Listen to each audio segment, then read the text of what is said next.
बारी पीटीआई की सजा और नाअहली कुदरत का जवाब है। नवाज शरीफ को निकालने वाला ताहयात नाअहल हो चुका है। मुझे सारी जिंदगी के लिए नाअहल करने वाले खुद इस्तीफे दे रहे हैं। जो अगला चीफ जस्टिस बनने वाला था वो भी इस्तीफा देकर घर चला गया। दाल में कुछ काला है और चोर की दाढ़ी में तिनका है। नवाज शरीफ का मरी के जीपीओ चौक में इंतखाबी जलसे से खिताब। कहा, मैंने लोड शेडिंग का खात्मा किया, मुल्क में सस्ती बिजली दी। जब सब कुछ सस्ता था तो मुझे क्यों निकाला?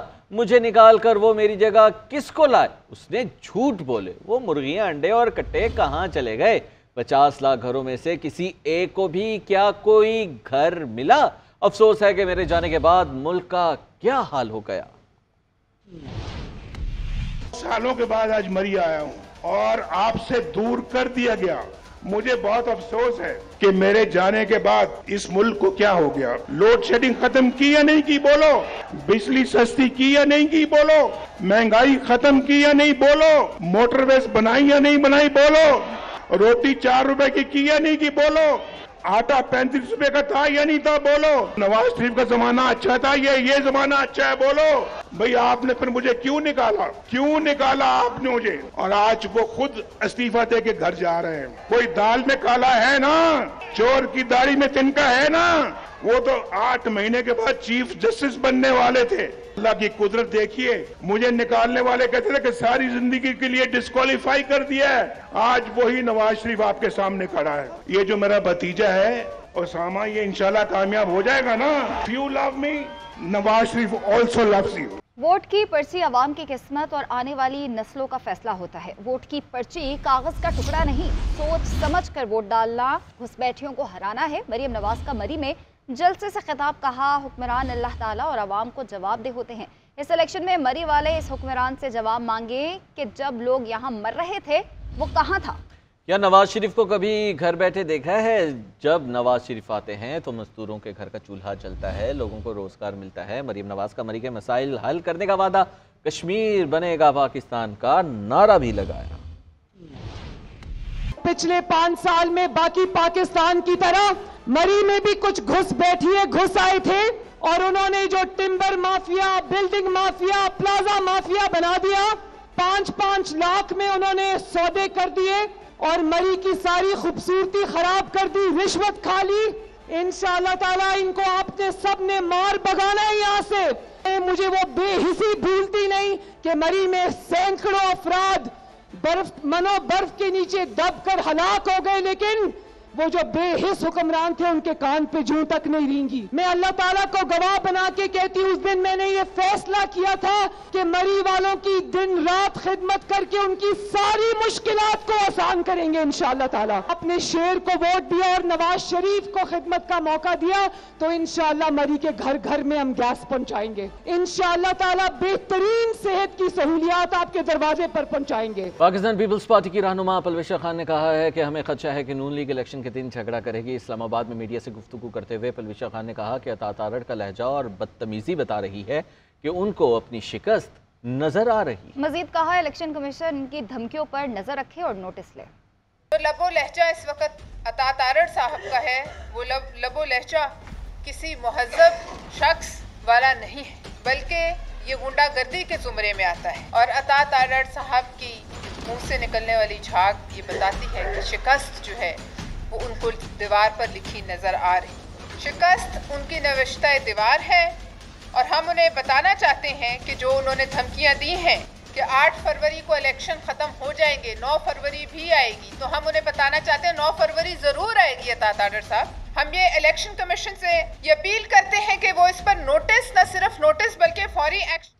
रहनुमा नून लीग अतातारड़ की बिलावल भुट्टो जरदारी पर शदीद लफ्जी गोलाबारी। कहा, ये वडेरा इब्ने वडेरा है और बात रोटी कपड़ा मकान की करते हैं। इन्होंने कराची वालों का पानी तक छीन लिया है। लाहौर के वोटर्स को पैसे से खरीदने की कोशिश कर रहे हैं ताकि यहाँ आकर करप्शन के नए रिकॉर्ड्स बना सकें। ये 10% से 70% बन गए हैं। बारिश के बाद कराची डूब गया तो कहते हैं बाहर के मुल्कों में ऐसा ही होता है। बाहर की बात करनी है तो कराची के आवाम को सहूलियात भी वैसी ही दे।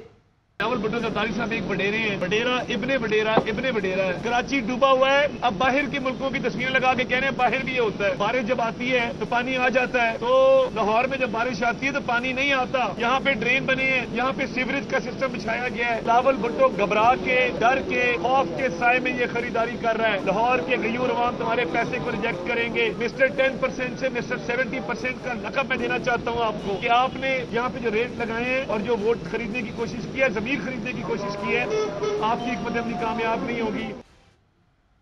सिर्फ पीपल्स पार्टी गरीब, मजलूम और जरूरतमंद को अपना मानती है, बाकी लोग सिर्फ लालच की सियासत कर रहे हैं। आसिफा भुट्टो का लाड़काना में वर्कर्स कन्वेंशन से खिताब, कहा आपका बुनियादी हक सेहत है, आप अमीर हो या गरीब, सबको मियारी इलाज मिलना चाहिए। सैलाब के दौरान बिलावल भुट्टो आपके साथ खड़े थे। बिलावल को हुकूमत मिली तो मुल्क भर में घर बनाएंगे। मन को अपना ईमान मानती है। हमने लाड़काना में दिल की बीमारी के लिए NICVD, आपके बच्चों के इलाज के लिए child life foundation, trauma emergency centre बनाया और किडनी के इलाज के लिए SIUT बनाया, जहां सब इलाज मुफ्त होता है। गंबट जैसे छोटे शहर में एक शानदार हॉस्पिटल बनाया। हम बल्ला लेने गए थे, जहेज का सामान थमा दिया गया, सब कुछ कर लिया, मगर हमारा वोट बैंक नहीं तोड़ सके। PTI के हिमायत याफ्ता आज़ाद उम्मीदवार लतीफ़ खोसा की मीडिया से गुफ्तगू, कहते हैं NA 122 की हल्का बंदी दिल से जानी की फरमाइश पर हुई है। डिफेंस के 60,000 वोटर्स के हर शख्स का अलग पोलिंग स्टेशन बना दिया गया। इलेक्शन कमीशन ने डिप्टी कमिश्नर को तहकीकात का कहा है, मगर कोई उम्मीद नहीं है। डिप्टी कमिश्नर और वजीर आला की रिश्तेदारी है। इलेक्शन कमीशन के साथ मिलकर उन्होंने ठप्पे लगाने की साजिश तैयार कर ली है। हमें लेवल प्लेइंग फील्ड कैसे मिलेगी? DHA के अंदर ही होते हैं। एक वार्ड के कानून ये कहता है कि अगर PP का मतलब है मेरे नीचे 4 सूबाई नशिस्तें आती हैं, वो सूबाई नशिस्त का पोलिंग स्टेशन उसी सूबाई नशिस्त के अंदर ही रखना। अब इन्होंने क्या किया है कि इन्होंने पोलिंग स्टेशन यहाँ से DHA से उठा के कोई चरण पिंड में फेंक दिया है, कोई जो है इसी तरह दूसरे यानी दूर दराज इलाकों में फेंका है। हालांकि 1 मील के रेडियस से बाहर नहीं जा सकता। अगर चीफ मिनिस्टर साहब की वो अजीजा हो तो फिर आप क्या तवक्को करते हैं कि ये लेवल प्लेइंग फील्ड होगा? VP रहनुमा सईद गनी कहते हैं कि इंतखाबी मुहिम आखिरी मराहिल में है। बिलावल भुट्टो ने पूरे मुल्क में बड़ी ज़बरदस्त मुहिम चलाई है। कानून नाफिज करने वालों की जिम्मेदारी है कि वो माहौल को पुरअमन बनाए। हर सियासी जमात का हक है कि वो इंतखाबी मुहिम चलाए। MKM और दीगर जमातों को भी चाहिए कि वो जहाँ चाहे मुहिम चलाएं। वो बिलावल हाउस कराची में मीडिया से गुफ्तगू कर रहे थे। आपके इल्म में है कि पूरे पाकिस्तान में उन्होंने बड़ी ज़बरदस्त इंतखाबी मुहिम चलाई है। कोई और सियासी जमात, कोई और सियासी लीडर इस तरह से कंपेन नहीं कर सका।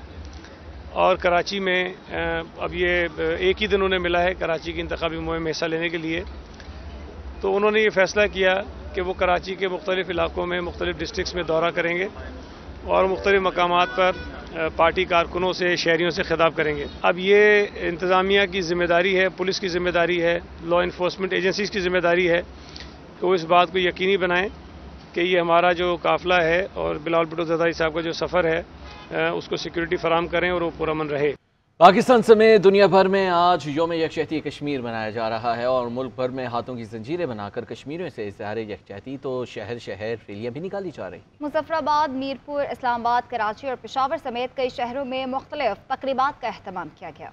मकबूजा कश्मीर में 76 साल भारतीय कब्जे की शदीद मजम्मत। पाकिस्तान समेत दुनिया भर में यौम यकजहती कश्मीर मनाया जा रहा है। शहर शहर रैलियां और मुख्तलिफ तकरीबात। मुजफ्फराबाद में तारीखी कोहाला पुल पर इंसानी हाथों की जंजीर बनाई गई। कश्मीरियों से रिश्ता क्या, पाकिस्तान से रिश्ता क्या।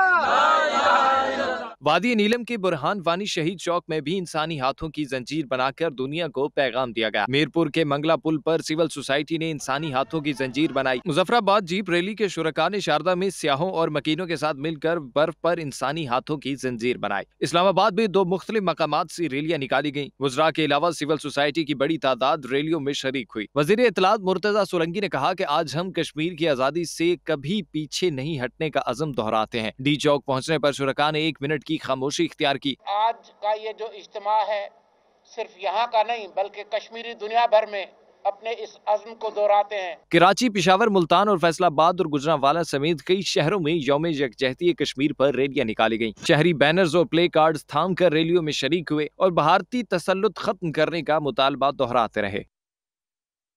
अहम खबर शामिल करेंगे। Army chief general Syed Asim Munir का मुजफ्फराबाद का दौरा। आर्मी चीफ ने बादशाह सुफियान सेक्टर में अगले मोर्चों की तैनात फौजी मोर्चों को दाद भी दी और जवानों से मुलाकात भी की।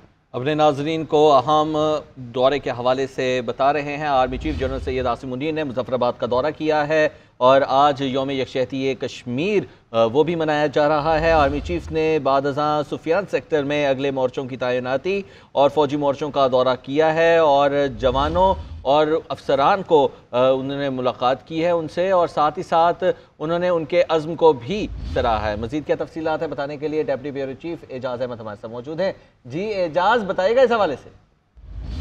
जी एसपीआर की जानिब से बताया गया है कि वज़ीर-ए-आज़म पाकिस्तान नवाज़ुल हक काकड़, वज़ीर-ए-आज़म आज़ाद कश्मीर और army chief general Syed Asim Munir ने आज मुजफ्फराबाद का दौरा किया। मुजफ्फराबाद में लीडरशिप ने यादगार शोदा पर हाजिरी दी और शोदा की अजीम कुर्बानियों को खराज अकीदत पेश किया, जबकि इस मौके पर लीडरशिप की जानिब से शोदा की इस्तकामत, अज़्म और पाकिस्तान के हवाले से जो शोदा का जज्बा है उसको खराज अकीदत पेश किया गया। Army chief general Syed Asim Munir ने बादशाह मुजफ्फराबाद में सदियान सेक्टर में अगले मोर्चों पर तैनात फौजी जवानों के साथ भी मुलाकात की, उन मोर्चों का दौरा किया। आर्मी चीफ जवानों से फद्दत मिले, उनके साथ घुल मिल गए। उनके आर्मी चीफ ने अपने दौरे के दौरान फौजी जवानों के अज़्म, हिम्मत और की तारीफ की और उनका ये कहना था कि पाकिस्तान के फौजी जवान पाकिस्तान की हिफाजत के लिए किसी भी कुर्बानी से देख नहीं करते। फौजी जवानों का यही अज़्म पाक फौज को दुनिया में दीगर ख्वाहिश से मुमताज करता है। जी अच्छा एजाज़ अहमद, बताइएगा, बर्फ पोश पहाड़ हम देख सकते हैं वीडियोस के अंदर जो मनाजिर शेयर किए गए हैं ISPR की जानिब से, उसमें हम देख रहे हैं कि आर्मी चीफ खुद चलकर सिपाहियों के हमरा जो ऊंची पोस्ट हैं, जो चोटियों पर पोस्ट हैं, वहां पर पहुंचे। जी अगले मोर्चे इंतहाई दुश्वार गुजार जगहों पर हैं और वहाँ पर फौजियों की तैनाती भी एक ऐसा अमल है जो काफी दुश्वार गुजार समझा जाता है, लेकिन बहादुर जवान वहाँ उन बर्फपोश मोर्चों में रहकर पाकिस्तान के दिफा के लिए अपनी खिदमत अंजाम दे रहे हैं। आर्मी चीफ ने उन मोर्चों का दौरा किया, अपने जवानों के पास पैदल चलकर पहुंचे और इंतहाई दुश्वार गुजार रास्ते अबूर करके वो वहाँ पहुंचे। उन्होंने जवानों से मुलाकात की, उनके अज़्मो हिम्मत को सराहा, उनकी महारत और पेशेवराना डेडिकेशन को सराहा और आर्मी चीफ का दौरा यकीनन वहाँ जो मौजूद जवान थे उन्होंने उनके मोराल पर भी जबरदस्त असर डाला है। जी बहुत शुक्रिया एजाज़ अहमद, आप हमें तफसीलात से आगाह कर रहे थे। मेयर कराची मुर्तज़ा वहाब कहते हैं बल्दियाती अमले ने बारिश में 24-36 घंटे काम किया है और कराची हाफिज़ नईमुर रहमान, मुस्तफ़ा कमाल और मेरा है, नो प्रॉब्लम। तनकीद करने वाले तनकीद करें, हम काम करने वाले हैं, काम करेंगे। इलेक्शन कमीशन की जानिब से जुर्माने का मुझे इल्म नहीं था, लाइल्मी की वजह से नोटिस का जवाब नहीं दिया तो ऑफिसर को भी थोड़ा ख्याल करना चाहिए था। जो लोग इश्तियाल अंगेज बातें कर रहे हैं उसका नोटिस लिया जाए। डरने की जरूरत नहीं है, शहर में खौफ की फजा नहीं है।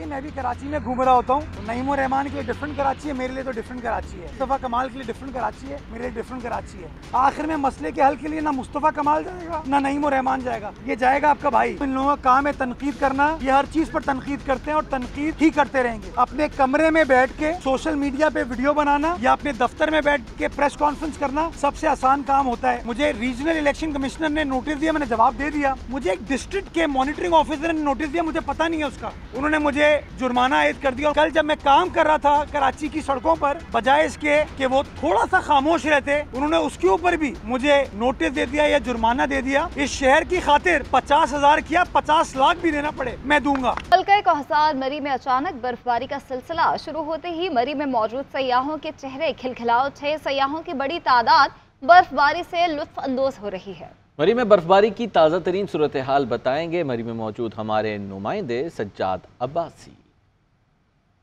जी बहुत शुक्रिया। मैं मौजूद हूँ मलका कौसार मरी में और मार रोड पे इस वक्त मैं मौजूद हूँ। यहाँ पे आपको लाइव स्नोफॉल के मनाजिर देख रहे होंगे कि मेरे अकब के अंदर यहाँ पे जो है एक अच्छी खासी स्नोफॉल का एक तेज स्पेल शुरू हो चुका है। यहाँ पे सियाह जो मौजूद है मार रोड के ऊपर बड़े जोश जज्बे के साथ इंजॉय कर रहे हैं। यहाँ पे कुछ टूरिस्ट है, आइए इनसे पूछते हैं कि उनका क्या कहना है स्नोफॉल के लाइव मनाजिर से कैसे लुत्फ है। जी आज मेरा फर्स्ट लाइफ एक्सपीरियंस है ये स्नोफॉल का, मुझे बहुत मजा आ रहा है। जी मेरा भी पहला फर्स्ट टाइम एक्सपीरियंस और बहुत मजा आ रहा है। हमें उम्मीद नहीं थी कि इतनी अच्छी स्नोफॉल होगी, एकदम से शुरू हुई और बहुत मजा आ रहा है। जी क्या कहना है आपका? Out of the world experience है, मैं सबको कहूंगी यहाँ पर एक दफा आके स्नोफॉल देखें। जी बेस्ट एक्सपीरियंस है, बहुत मजा आ रहा है। जी बिल्कुल, जैसे ये कुछ टूरिस्ट थे कह रहे थे बहुत जबरदस्त एक्सपीरियंस है और अचानक बर्फबारी जो शुरू हुई है इससे ना सिर्फ उनके नज़ारे बड़े खूबसूरत हो गए, वो इंजॉय कर रहे हैं और बिलखसूस दर्जा हरारत जो है वो इस वक्त नुक्ता इंजमात तक पहुंच चुका है। सियाहों की बहुत बड़ी तादाद इस वक्त मार रोड पे लाइव स्नोफॉल के खूबसूरत नज़ारों से खूब लुत्फ़अंदोज़ हो रही है। जी